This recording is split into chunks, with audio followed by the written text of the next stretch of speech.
Yes,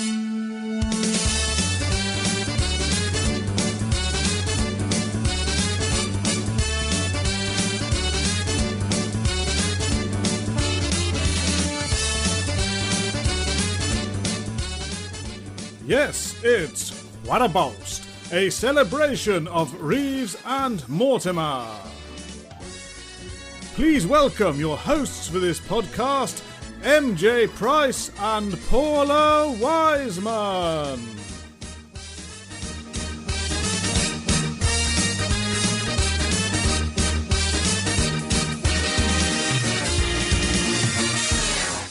Hello and welcome to Quite a Boast, a podcast dedicated to the work and genius of Vic Reeves and Bob Mortimer. My name is Matt Price, founder of the Reeves and Mortimer Depository of Curious Stuff Facebook group. And I am Paula Wiseman, founder and curator of the Divine Comedians podcast. Today's guest has had many years of experience producing television comedy.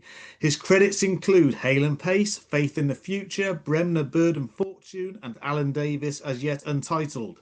But before all of these, early in his career, he was producer on a pilot episode for a proposed series for Vic and Bob called The Weekenders. That episode, The Meat Festival, is now widely regarded as a cult classic. He also ventured into the great outdoors with Vic for the one-off radio show Cock of the Wood. Please enter the Novelty Island paddock, Mark Robson. Hey! Thank you very much. It's an absolute thrill to be here. Thrilled to have you, Mark. Yes. So, was comedy always your thing when you were a kid? Were you a big fan of TV comedy? Or? Oh, yeah, absolutely. No, there were two things that went hand in hand. There was pop music and there was comedy. And I remember when I was very young, sitting in front of the TV when predominantly the programs were still black and white, watching things like The Ghost and Mrs. Muir and Top of the Pops. And I remember very much a babysitter I had when I was about 8, who came around with a new Beatles album, and she put it on the record player, and that was one of the most thrilling things that I ever experienced as a young boy. But yeah, it was things like Batman, Ghost and Mrs. Muir, Bewitched. So TV comedies I was obsessed with, and pop music, and they've always gone hand in hand in my life. Yeah, You had a great babysitter by the sounds of it. She's very cool. I seem to remember she was quite attractive as well, but I was far too young. They always are, aren't they? They always are, those older babysitters. Which Beatles album was it, Mark? I think it was probably Revolver. That's about the right era. I think it was the one after Sgt. Pepper's. Yeah. So I mean, what was the dream sort of as a child? Obviously, none of us really know what we're going to be when we're older. What was the original? What did you want to be? I wanted to be a fireman. That old chestnut. Yeah. So yeah, no ambitions for being in TV. Yeah. I wanted to do a practical, helpful job, which obviously working in television is nothing like at all. And I think I started getting interested in wanting to do something in TV, probably when I was watching Monty Python. And also, curiously, my parents lived next door to Ian LaFrene's mum. Wow. So there was a sort of a vague sort of introduction to the work of Ian LaFrene through my mum and dad, and they took me to see, it was either a very early episode or possibly the pilot episode of Porridge at Television Centre. Wow. So I would have been about 12 or 13 and very impressionable, possibly a bit older. And I asked Ronnie Barker a question and he answered. And I was incredibly excited by that. I was incredibly impressed by Ian LaFrene, who was one of the most glamorous men in comedy, incredibly talented. And I think that might have sparked off a kind of, well, maybe I could work in telly, kind of naive assumption. So I think from then on, I was still obviously obsessed with music, but yeah, I sort of thought maybe telly would be a nice place to work. Yeah, but what sparked that journey then? Obviously, you think I'm going to be a fireman. Did you think right? Okay, how do I do this? I'm very lazy, and I've never applied myself to anything in my life. I just kind of wander into things and then wander out of them. And I remember it sort of at university. There was a friend of mine who's Paul Spencer, who became head of comedy at ITV. He was putting a review together, and at about the same time, we were involved in the student radio at University Radio Nottingham. I think Paul was doing a comedy show with another friend of his called Rob Metcalf, who went on to record an album as the Wibbly Brothers. You must check it out if you've not heard it. So Paul and Rob were doing comedy. I was doing a blues and reggae sort of back-to-back radio show. I got involved in their comedy stuff. We did a live review. I sort of edged my way into that. And then, oh yeah, another thing that happened was that some other friends of mine at university got the chance to make a half-hour comedy for Radio 4 as part of a thing called Campus Radio. Again, I muscled my way into that and wrote some sketches and did some performances on that and met Jimmy Mulville. He was the producer sent up from London to make it. So that as well, I was thinking, oh, wow, this is quite glamorous. I wonder if I could work for BBC Radio. And then I ended up in local radio in Nottingham doing a rock show, but I was also writing promos for other shows, which were sort of comedy based.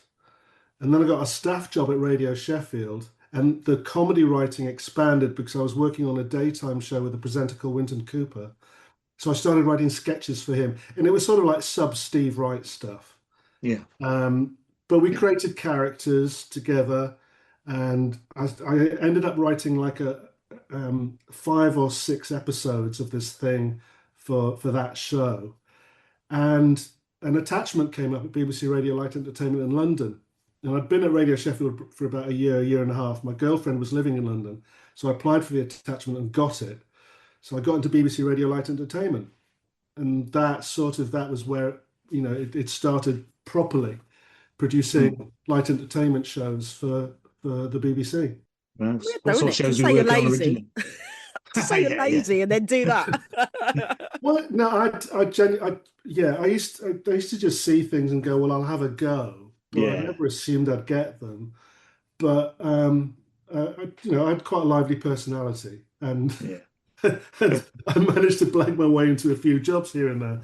So yeah, I did.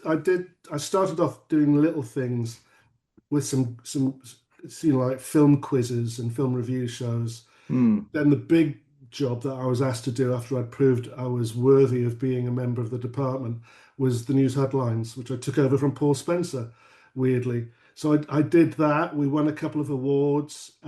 We did a live election special, and I loved it. I loved BBC Radio. It was absolutely my favorite job. And I remember when I finally got into TV, off the back of working in radio, I got a job at Granada Television in Manchester.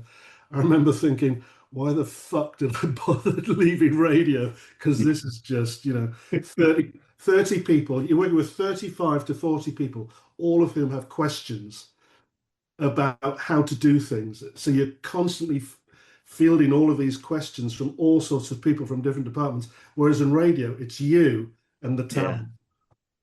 Yeah. You got to blag it a bit. Yeah. I loved radio. And I'm glad I managed to do a bit more in later years. So yeah. Now, Paul has just recently spoken to Roy Hudd's wife, haven't you? You're at the podcast. Yeah. She was on my podcast. Oh, she's so lovely and so many stories. I went to Debbie's great, and I went to the Dirk Maggs celebration, which was about 2 years ago now, where he pulled together a cast to do a tribute to Roy in order to raise money for a statue. So that was a fantastic day out. And it's happening. It's happening now officially. Yeah. The statue is going to be. I've been invited to the unveiling, so we'll see. How that goes. So when did the Vic Reeves Big Night Out first enter your life? Well, I got a job at Granada Telly, and I was looking for things to do, and I was working with a guy called Andy Humphreys. So I was I was hired as a producer. He was hired as a researcher at the time, and we were asked to take on a project that had been developed by a guy called James Moore, and it was like a sketch sitcom. It was quite unusual for the time. We ended up calling it Two, and it featured people like Doon McKeegan, John Hegley, Steve Coogan. We were basically pulling people in to do like little character roles in this pilot for Granada. And we needed a character to play the postman. And Andy Humphreys got a tape of Vic and Bob doing their stuff. We both thought it was absolutely fantastic. It was just kind of like, we've not seen anything like this And before. what is this? We want to be a part of it. It was a bit like discovering punk rock. You know, that This sense is like of, late 80s, is it, yeah, Mark? yeah, it is. Yeah. Sort of like, yeah, it's like 88, 89, something like that. Right. Perhaps a bit earlier. Because I remember seeing Dr. Feelgood for the first time and thinking, what the fuck is that? I want to be involved in that. Yeah. So I became a big fan of pub rock. And it was exactly the same seeing Vic and Bob. I just thought, Jesus, this is fantastic. So we approached his agent, Chiggy, and we sent him the script for 2, and he said he didn't want to do it. He rewrote the whole thing, I seem to remember. He completely rewrote his character. And he said, I don't think it's really right for me, but I've got this script. That's very So brave for a young comedian just starting out who's not done telly to say, Yeah. you've been offered some telly to say, no, that's not me. yeah, I don't think timidity is part of Jim's No. character. No. I think Jim struck me as somebody who always thought that he was entirely capable of doing anything that he wanted to do, and generally went out and did it. So yeah, so we got the script for the Weekenders, and I think it was pretty much already there, or at least they'd written a detailed outline. And we managed to persuade Channel 4 to commission a pilot of it as part of that they were doing a series of new comedians, new scripts. Have you been to At see the same time, I'd live? talked to Sean Hughes and I'd be talking to other people about stuff that they were working on. But I ended up working with Vic and Bob. Had you been to see them live with a big night out before Weekenders? I think after I'd seen the tape and after we'd had the conversation, we then went to the Albany to see them. Right. And that night at the Albany Empire, all the Channel 4 bigwigs were there, quaffing their wine, smoking their cigars, and cheering at everything that Vic and Bob did, having already decided to sign them, I think. So I think it was kind of like, these are our boys. Let's see what they're going to do. And they were fantastic. And I went down to quite a few shows after that. And I went to see Jim do The Last Resort as well, and always enjoyed what he did on that. And then when Big Night Out started, I think I went to most of the recordings of the first series. Yeah. So you fell in love with I mean, it was their own unique universe, wasn't it? Their own world they created, and you either got it and you were in on it and you were in 100%, or you just were baffled by it. Yeah, I was 100% on board. I loved it. Okay, so you moved on to the Weekenders. So it was a bunch of 5s, was it? Yeah. The series. Yeah, and weirdly, I'd sort of talked to Sean about his script, and he was one of the others involved in that. And I don't know, was Frank Skinner possibly involved as well? I was sort of talking to those comedians that I liked at the time, and as a development producer at Granada. But the one that I ended up with was Jim and Bob's script, which I was so thrilled to be able to do. But the weird thing is, I mean, you might want to talk about it a bit more. But the long and the short of it is, the commissioner at Channel 4, who shall remain nameless, I think had already decided that he wants to put all of his effort into Big Night Out, probably quite justifiably because it was a great show. And he didn't like the Weekenders at all. So I think my boss at the time, David Lindemann, wrote to Channel 4 and said, well, what's going on? And the commissioner wrote back saying he thought it was the worst pilot he'd ever seen. What do they mean? And weirdly, my boss never told me that, but I was working in an office in Golden Square in London, and I saw the facts that came through from Channel 4. It just kind of popped. It was someone had forgotten to move it, and so I thought, God bless you, I should Channel have kept 4. that and framed it. It's not quite the review with the boxing bed, Morgan I Wise. should It's have not done. far Because 40 years later, I've Yeah. had so many people say how much they love the Weekenders that it's, it's great. It's one of the best things I ever did. But just this little pilot up in Manchester. Can you remember your first meetings with Jim and Bob to discuss the show and how it was Not really. developed? I remember my first encounter with with Vic, Jim, I was having a drink outside, typically having a drink outside a pub somewhere, I think in Covent Garden, with some people from the company that were going to make Big Night Out, because I was kind of friends with them. And Vic bowled up saying, "Do you know where I could buy a polo neck? I need a black polo neck. I can't find one anywhere." And I said, "I'm really sorry, even though, I was a very stylish young man at the time and visited all the boutiques in London's West End, I couldn't Yeah. remember anywhere he could get a black polo neck." No Primark back then. What he needed then was a Uniqlo. Yeah. Oh, the late 80s, I think everyone was in a black polo neck, weren't they? Yeah. That might have been what he wore when he was on the Last Resort, actually, when he was doing the artist character. That might have been a black That polo might neck. have been what he was looking for. Could have been for that. Yeah. So anyway, yeah. So we met up with them again for the Weekenders. I mean, how did the script? I mean, we've spoken to a lot of people who've been involved in their shows, and they're so unique with their scripts, their descriptions, and Jim's drawings usually ordain the scripts as well. So you've got to try and work out how to get that on screen. The work comes fully formed with Jim's visuals indicating what he wanted to people to look like. So the aliens in the Weekenders, he did a drawing of them, which I think I've still got somewhere.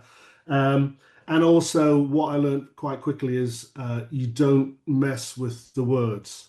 That unlike some performers who are more collaborative, basically what Vic and Bob wrote, that is what they wanted to do. So you coming up with like suggestions about maybe what if we did it like this, not welcomed at all. And then I remember suggesting some characters to them. I said, "I've come up with these ideas called ebb and flow. I thought that you'd be really good at doing it." And no, thank you, Mark. Just sit down and focus on the editing. Yeah. What do you remember about the day-to-day filming? How long did it take? Oh, it was fantastic. I have no idea how long it took, but every day was great fun. And also we had people like Paul Whitehouse in it, and John Thompson, and it was just fabulous having them on board. It was a riot.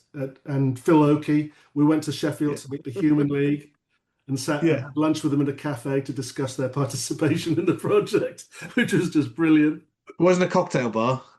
No, It was a cafe, was it? It was just like a typical cafe somewhere. It was just great fun. I remember two things. One is that I got a hay fever attack when I was dressed as a Red Arrows parachutist. I had to Was that you? That was me jumping onto the table of meat. And I also played a dead man in the road. And in post-production, there's a scene on a bus where they're having a conversation and then a lady falls over with her son. Yes. And some bright spark, I don't know who it was, said, "Wouldn't it be funny if we put a fart on that?" As she falls over. And that is probably the most I've laughed in an edit suite ever. Yeah. We were there for an hour trying to find the perfect fart.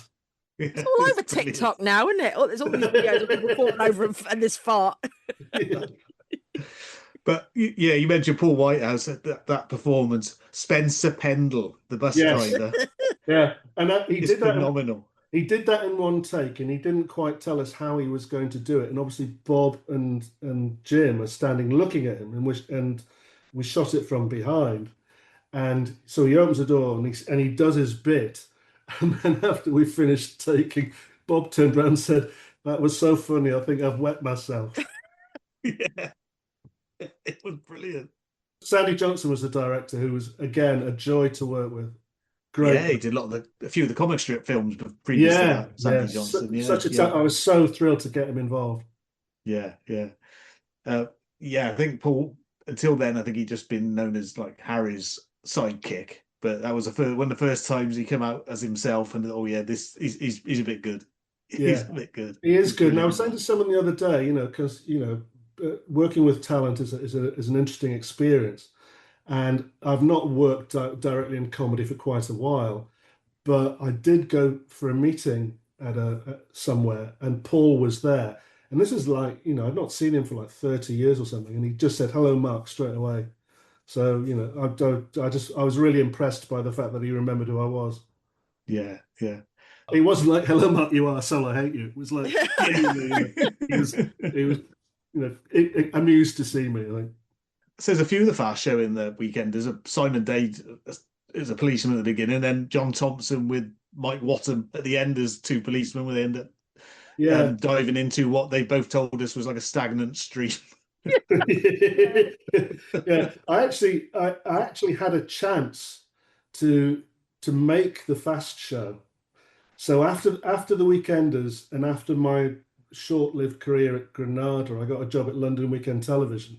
Mm. And I had a very supportive boss called John K. Cooper, a great guy. And obviously knew Paul and Charlie from hanging out with Vic and Bob.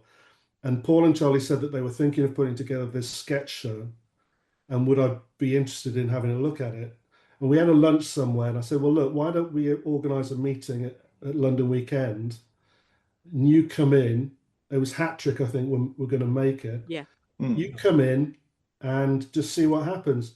So the big cheese from Hat Trick, not Jimmy, the other one, I can't remember her name. They came in. We had the meeting, but nothing came of it. So we lost out on the Fast Show for ITV. That could have been a very different show then, couldn't it? I would like to think it would have been substantially the same, because of everything, Yeah. everything was short and sweet, and it would have probably worked in a 24 to 25-minute slot. But they couldn't do a deal, and I suspect at the end of the day they didn't feel it was ITV enough. Yeah, Wow. yeah. So you went to LWT. Is that when you forget the Weekenders first? Yeah. There was talk of there being, as there was a pilot. Did you hear any talk of there being other episodes? Did you see any? Oh yeah, Vic and Bob already had ideas for the series, and they really wanted to make it. They wanted to be able to do a studio show and a location show almost side by side. Right. But Channel 4 decided that they didn't want it. This might be completely wrong, but I don't know. Is this right? That because it's obviously so long ago and prehistory, that they weren't happy with Channel 4 because Channel 4 weren't interested in the Weekenders. They were obviously happy that they wanted Big Night Out, and that ultimately it was one of the reasons that they decided to move to the BBC, because they felt they would have more creative freedom to do different kinds of projects with the BBC. I don't know. You'd have to ask Jim or Bob about that, but I think I got that message through someone. Jim's pretty proud of it, isn't he? He's pretty proud of the Weekend. Yeah, I think so. Yeah. I mean, I've not obviously spoken to them about it for a long time. But they did the retrospective on Channel 4, and they were both interviewed by Andy Humphreys, and who made a little film for it. So yeah, I think they were proud of it, and I think obviously as it's aged, it's become more and more likable. It's a fun little piece. I remember that Bob didn't like the music. We hired a composer, and we tried to make it quite filmic in terms of the recording of the soundtrack, and we had a lot of different musicians involved. And we were doing things like, can you do that a bit like Frank Zappa? Can you do that a bit like a Hollywood crime noir? And then Bob at the end of it said, "Oh, I didn't really like the music," but I think they liked the package, the fact that it looked like a grainy play for today from the BBC back in the early 1970s. That's what makes it. I think it doesn't look glossy. I mean, where was it? It was in Manchester. It was filmed. Yeah, in and around Manchester, all of it. I mean, it's a great set. That it's sort of like an estate. Most of it is in that at the beginning, at least. It's just fantastic. The buildings and the little bits of park where they roll around on. It's like that. It's just is it like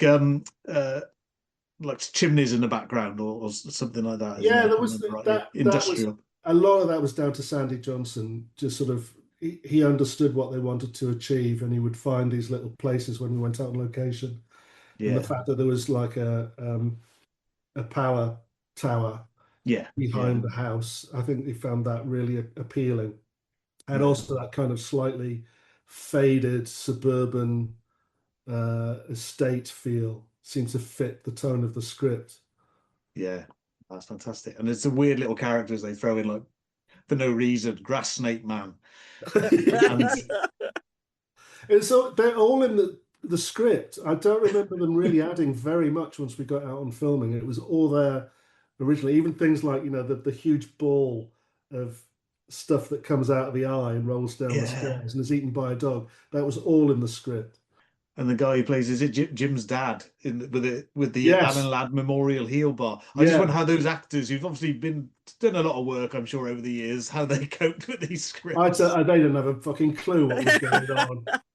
They were just kind of like actors from the Granada stable of Yeah. reliable actors that we cast, and then turned up and had to do this most surreal script. The fact that he was naked, apart from wearing a leather apron, it's just that's one of the first things we shot as well, and it was completely barking mad. Yeah. That's the way to bring the audience in gently with that as Yeah. the first scene. You know what you're going to get. Yeah, the guy, the head alien with the Geordie accent, Oh, yeah. slightly older, he was kind of like completely flummoxed by the whole thing. I think we hired him because he could do a Geordie accent, but he didn't have a clue what was going on. It's really good, though. It's really good. Phil Lynott was great, by the way. He was absolutely charming. Who's that, sorry? Phil Lynott. Oh, Phil Oakey. Phil Oakey. You had Sorry. Phil Lynott. I missed that bit. Oh, yeah. Yeah, he would have been in episode 2. Yeah. That would be Oh, good. Phil Oakey and his leather chaps. Yeah. Yeah. I think it was his decision to wear the leather chaps. It's Shall a I wear look. the leather chaps for this? Oh, go on then, Phil. Why not? Yeah. So Vic and Bob moved to the BBC. You moved to LWT. Is that when you start working with Hale and Pace? Yeah, pretty much soon after. I was hired by LWT to be the head of development. I did weirdly a punk documentary for Channel 4 for another department at Granada. Then I got the job at LWT, and after there was an induction period, and then John K. Cooper said, "I want you to produce the next series of Hale and Pace." I think that I don't know why. I still can't work out why because I'm a little bit naive. I think he wasn't very happy with the existing setup, or the boys weren't. So I was sort of like parachuted in to take over, and I got on with them. I got on with them quite well. I promoted someone to become their next script editor. I brought in a writer or two that they didn't like, so I had to quietly sort of say, "I'm really sorry, but Gareth and Norman don't feel quite comfortable with your material." But I got on well with them, and we, used to have really enjoyable script conferences. Two extremely talented, clever men, and very amenable as well. You're not like, they could be quite firm in what they wanted to do and what they wouldn't do, but they were really easy to work with. Yeah. And obviously in show business, we know that not all comedians are necessarily easy to work with, but they were great. I think they spoilt me really because they were just so easygoing most of the time. We never had a falling out, and we had a great time making the shows. Yeah. And I was lucky enough to do about 4 series with them. Wow. They were huge. They were huge, though, didn't they? They were. Yeah, there was always this thing. I think, Matt, we may have discussed this offline, that there was definitely a perception that they were like, cheap ITV comedy, sort of end of the pier stuff. But they'd come up on the same circuit as the more fashionable Oxbridge comedians. Yeah. And the same kinds of people wrote for our show as wrote for Smith and Jones. That Smith and Jones had the credibility because they were on the BBC, whereas Hale and Pace were these kind of mainstream, red-nosed funny boys that were occasionally a bit crude. But the writers would come and go between BBC and us, so we shared a lot of material. And they were, as I said, great to work with, and the viewers loved them. So the slot that Hale and Pace had, 10 o'clock on a Sunday night, I don't think that slot has ever done so well since they stopped working for ITV. We used to get messages from the sales department saying, "Keep going, BMW love you." Yeah. Oh man, I absolutely loved them. Oh, even now the stuff comes up, it's still coming up on Instagram, the short videos like TikTok and stuff. There's the short clips, even like Billy and Johnny, and even the Stonk. When the Stonk came out, I Yeah. remember I was in school when the Stonk came out, Oh and wow. there was a So I big, think massive I whole think when thing you watch any around it. retrospect, you watch any retrospective '90s comedy, they're not mentioned. It's sort of like, oh yeah, Yeah, they were it's so because they weren't sad. cool enough or something. But I mean, they were going. They're in the Young Ones Oh man, episodes. they They've were been going for a so long good. time. I've talked to their agent Bob Voice a couple of times about trying to get a retrospective away, but there hasn't been any serious interest, which I think is a great shame because I think on UK Gold, is UK Gold still going? I think Or Yeah, so. Dave, or Gold, whatever it's called, or some you. Yeah, somebody should be making a tribute to Hale and Bass because there's a huge fan base out there of people yeah, who yeah, grew up with them and love them. But yeah, because they weren't hip and cool, there hasn't been the respect shown for two brilliant comic performers. yeah. And No, Vic and Bob, I tried to obviously. get Norman. Norman was always my favorite. Oh I don't know yeah, why.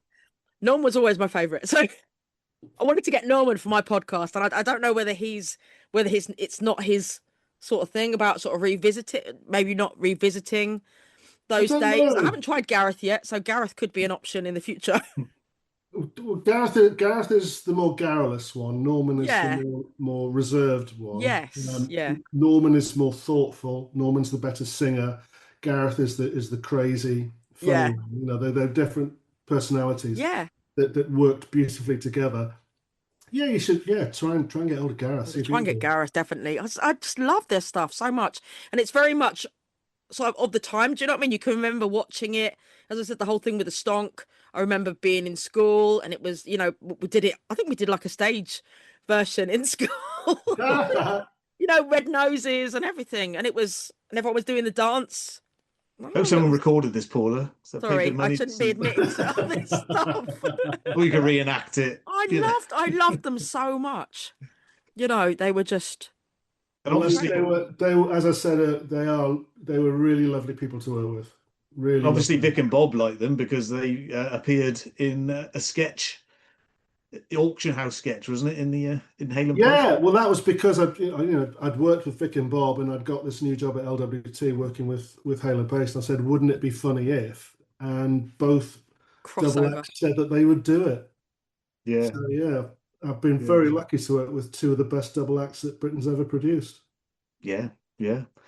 So you stayed friends with Jim throughout the '90s. Yeah, Met him, any? for quite a long time. Me and my family went to stay at his house in Kent. Um, but we kind of, and then there were occasional conversations about doing something else together. Then we bumped into each other at an ITV show. Always loved catching up with him. There was this because I'm from the Northeast as well. There was this kind of like almost like family connection for a while, Mm, but I've not seen him for a long time. I keep thinking, because I watch everything that they do. I love the fact that he's discovered this amazing skill in terms of painting birds. He's someone that never stops. He's such an amazing talent. So I'm always on his website looking at his latest paintings, thinking, shall I buy one? But I've not caught up with him. It's kind of like, does he really want to see me? Probably Oh, I'm I'm not. sure sure he he He's would. probably I'm got does. sure he better things would. to do. I bumped into Bob a couple of times. I don't know, was it Comedy Awards or something panel he was on? So I said hello to him there, and then he did the Alan Davis show, and I said hello to him there. So yeah, it was nice to see him. Yeah. So you worked with Jim on the Cock of the Wood, which was a Yeah. one-off radio show. Well, that came out of a conversation that we had when I stayed with him. He had this fantastic house that was beautifully decorated, and I said, "Why don't we see if we can do, because we were both huge music fans. Why Mm. don't I see if I can talk to someone about possibly doing a radio show from your house, just like a little you and your favorite music?" So I approached Trevor Dan, who I knew, who basically helped me get my first job in radio. He was an executive producer at the BBC in Radio 1 or Radio 2. I said, would you be interested in a Vic Reeves radio show? He said yes. So we got commissioned to do this one-off show, which was hopefully going to become a series. But Mm. in the end, it was just a one-off. We got the Beta Band involved, who are now back on the road. Mhm. and Ben and Jason. Oh yeah, love those guys. That's Jason Hazley, who you'll probably know, fantastic writer and musician. So they were the two guest bands, and it was recorded outside Jim's house in the wood at the back of his house. Um, and Jim was very drunk, I seem to remember, as were we all. So yeah, it was quite an experience. Yeah. Oh, I really enjoyed it. Really enjoyed listening to that when it was on. Yeah. Yeah, you say there was talk of future episodes, and you kind of put some notes you had on the Facebook group, and I think Yeah, Bob's name was mentioned as being appearing on it at some point. possibly. Yeah, Bob had no involvement in the pilot, as it were, at all, and didn't come to the recording. So we never saw him during the period that we were talking about it and recording it. But yeah, the longer term, the idea was that Bob would turn up as a returning character or three. Yeah, which I think he did later on Radio 4. In the noughties, there was a show called Vic Reeves House Arrest, a radio show, which Bob was visited, played one character. I think it was like a hairdresser or something every week. So should we kept that in the back of his mind, Jim, that he was going to Yeah, want Bob to be a never recurring throw character? anything away. No, no, Yeah, exactly. no. No, I really enjoyed Cock of the Wood when that came out. That was great. Oh, thank you. It sounds a bit anarchic, the recording. Was that correct? Was it very Chaotic is the word No, you were thinking everyone was of. chaotic? drunk. Yeah. Everyone was drunk. Yeah, it was I don't know who it was. Jim went off somewhere with one of the musicians, and I think they may have shared a bottle of wine or two. And then they came back just before we were about to record. And I was sort of kind of like, I try not to impose myself too much, on shows. And I was sort of in the background because Radio One brought this huge mobile down with all of these producers and engineers. And it all got a little bit kind of like, well, originally it was going to be me and Jim and a recording machine and a record player. And now Mm. we've got an OB truck and about 20 people. And we've got two bands rigged up in the woods, and there's an audience of about 20 or 30 people. And it just felt, I suddenly thought, this isn't quite what we had in mind. Yeah, But struggling to keep control. we got through it. I was reminded the other night as well. One of the times we went to go and stay with Jim at his house, this was when he was with his first wife. Uh, he had a guitar, an acoustic guitar. He had a room over the garage where he had a drum kit and some music equipment. And we were in the kitchen and he had this acoustic guitar, which was really shit. And I tried to tune it for him. Um, and we were sitting in the kitchen drinking, and I had the guitar and I was trying to tune it up, and it was really, really difficult. And Jim was trying to talk to me about something, and he said, "Will you stop tuning that guitar?" I said, "No, I'll get it in tune for you, and then you'll be able to use it." And he said, "No, I don't want to do that." He took the guitar out of my hand and smashed it on his kitchen work surface. There were bits of guitar flying everywhere. I think I've still got a bit of it somewhere in one of my box files. And then he said, "Right, we're going out." I said, "Right, what do you mean we're going out?" He said, "We're going out to my local pub." So we got into his car and he drove at about 95 miles an hour through these country lanes with Johnny Winter blaring out at full volume on his CD player, shouting all the way, obviously. Yeah. And then we got to this pub, had, I think, one drink, and then got back in the car and drove home again. He's calmed down a bit since then, I think. Yeah. Probably not. No, it's art. It's all art, Mark. It's all art. Yeah, yeah. It's performance art. Yeah. You mentioned when you emailed me about a proposed pilot that Bob was going to be involved, something football related. Is that right? Yeah, there was some little things because obviously I always wanted to work with them and I always tried to get them involved in stuff that I was doing. There was a weird little pilot which I think was going to be like a sports comedy magazine show, and there was a pilot made at LWT. And I remember it because I asked Bob if he'd do a bit on it. And I wasn't producing it, but I recommended Bob to the person who was producing it. So Bob said, yes, he'd do a little monologue. And he did a monologue about Middlesbrough and his favourite manager. Ant and Dec were on the same show. So it was this weird kind of thing. I can't remember too much about it, but Bob came along and did his little bit, which was very funny. It never turned into a series. And then I did a music panel show pilot for ITV that Vic was on as a guest, and I think it was hosted by Phil Jupitus. And we did it about 2 or 3 months before the BBC commissioned Buzzcocks. So we kind of lost out to Buzzcocks. But Jim very kindly appeared on the pilot of that. I think it was called Music for Pleasure.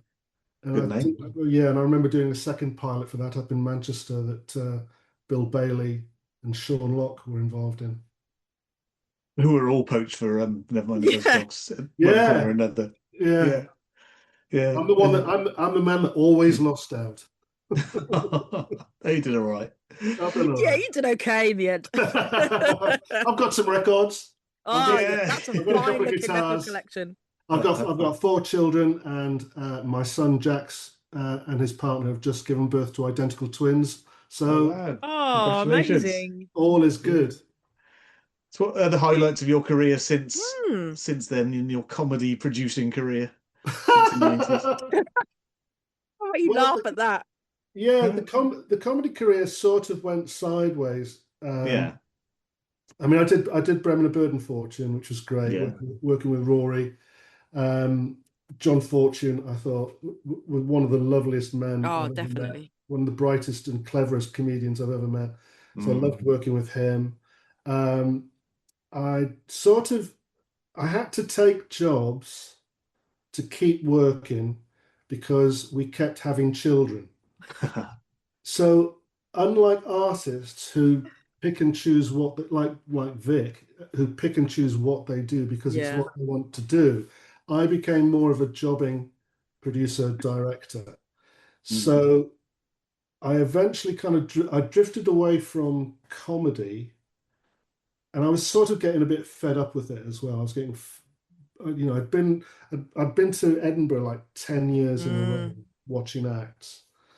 And also, I think after Bremner Bird and Fortune, I think the next job that I got offered was a chat show.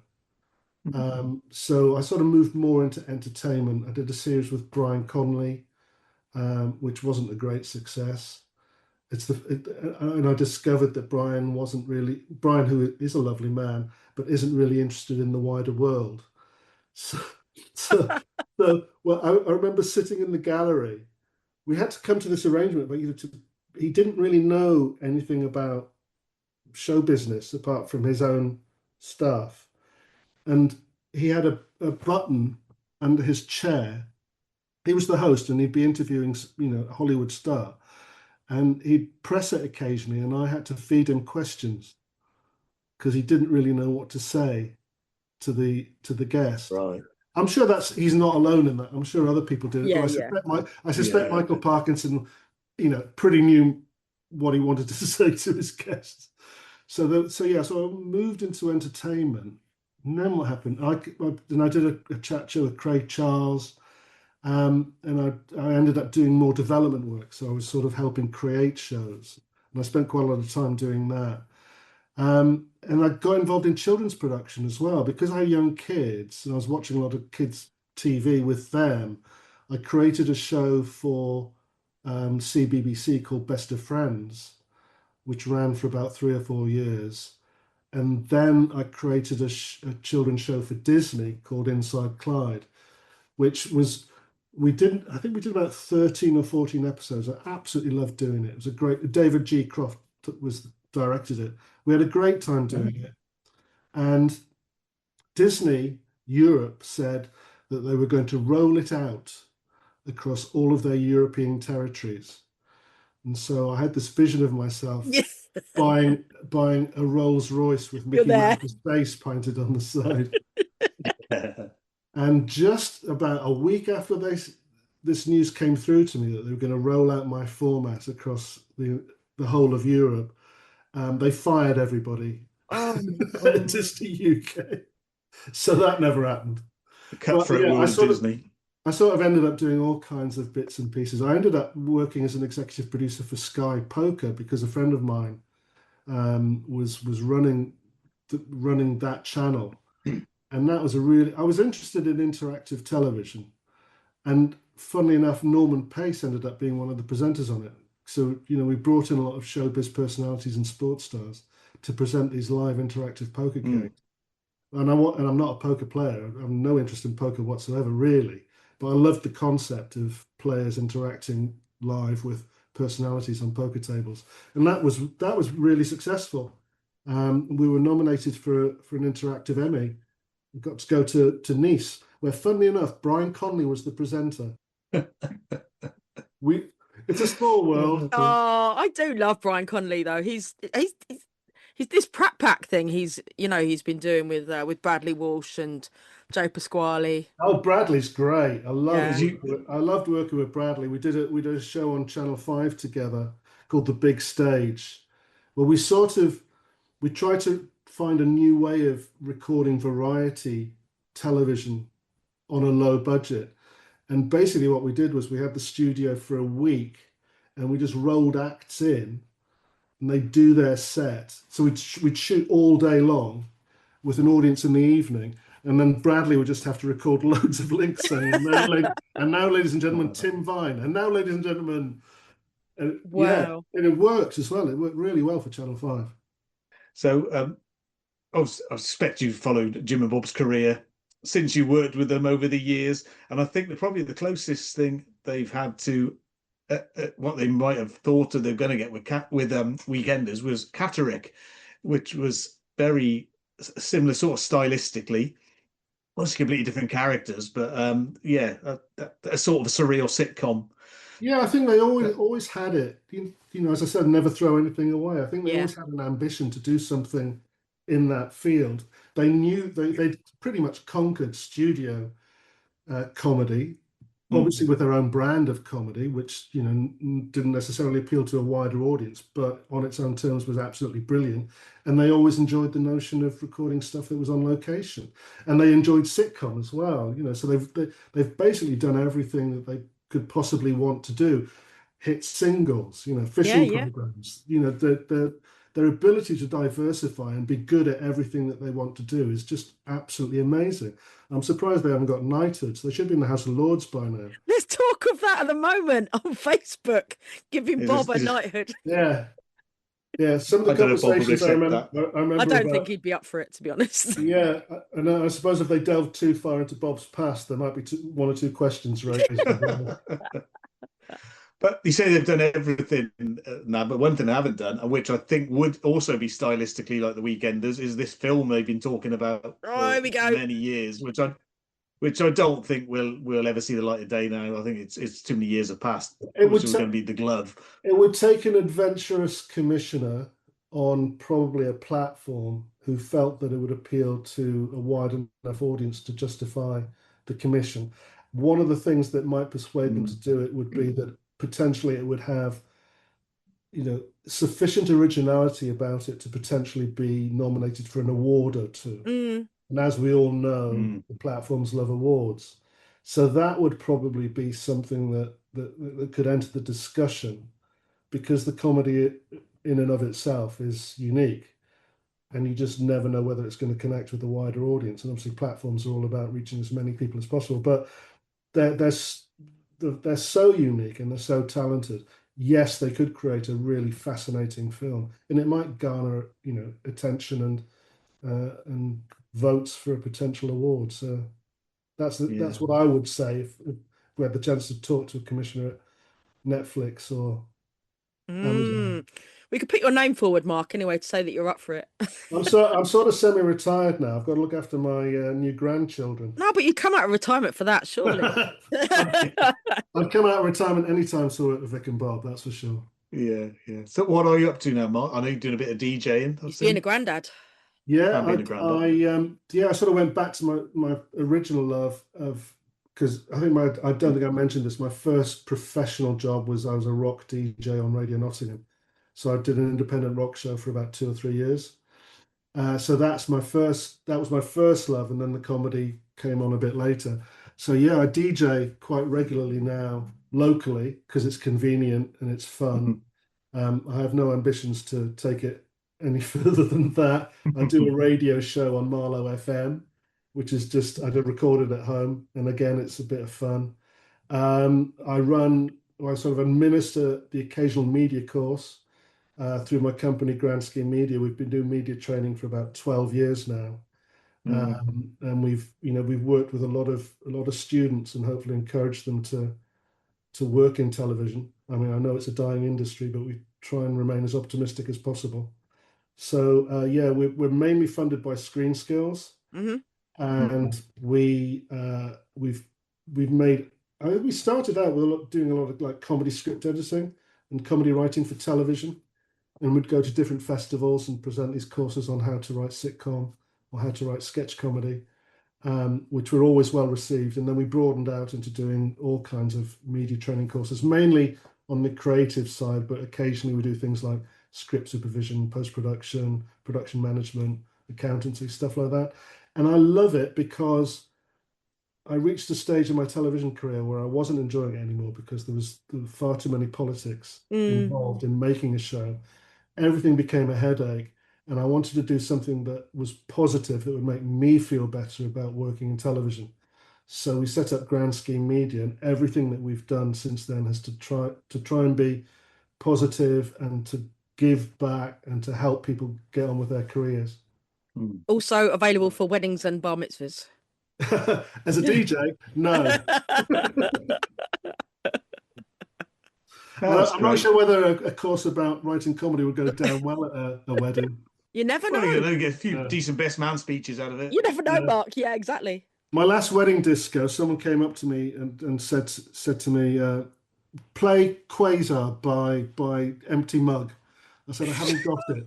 She said, well, go onto YouTube and get it. And I said, no, why don't you fuck off?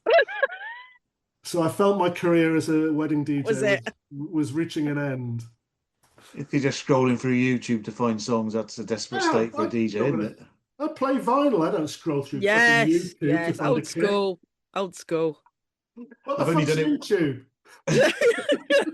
That's just laziness. I've only DJ'd live once, and I think I emptied the floor when I segued the King Singers into the Italian Psych Trap by Angelo and 18. And I thought, I think I misjudged the room. You were just ahead of your time, Matt. Yeah, you were too far ahead of your time. It was the King Singers doing All Things Bright and Beautiful. Yeah. It's a classic. It's a banger. It is. It is. They're all coming back now. Kids. The assembly bangers are coming back. You know, it's the kids. There's a guy who tours, doesn't he? He does the whole, gets the audience involved in the assembly bangers that we had back in the day. Oh man. Well, thanks so much, Mark, for joining us tonight. Quite a boast. Quite a boast indeed. Yeah, for half an hour of TV that Vic and Bob did back in 91, it'd still be talked about all these years later. And it was the first time I think everyone could see anything other than the big night out. They'd say, oh, they can do other things. And it still stands up. It's a great piece of telly. That's very kind of you to say so. I'm very proud of the fact that I was able to be a part of it. And it's lovely when people say nice things about it. Yeah, thanks so much for chatting, Mark. It's been amazing. Absolute pleasure. Thank you very much for asking me. It's lovely to meet you both. And another big shout out to Hale Pace. God bless him. Thank you all for listening to this edition of Quite a Boast. Special thanks to Matt Lucas for permission to use the Peanuts music as our theme tune, and thanks to Ed Lewis for this edit. Thank you to Jake Chesham for permission to use the photo from his 1995 shoot of Jim and Bob in our various online locations for the podcast. And of course, thank you very much to Jim Moyer and Bob Mortimer, without whom this podcast, well, it just wouldn't exist, would it? Remember to check out Paula's Divine Comedians podcast as well, and to join the Reeves Mortimer Depository of Curious Stuff Facebook group. And I think you'll agree that really was a lot of fun. Goodbye.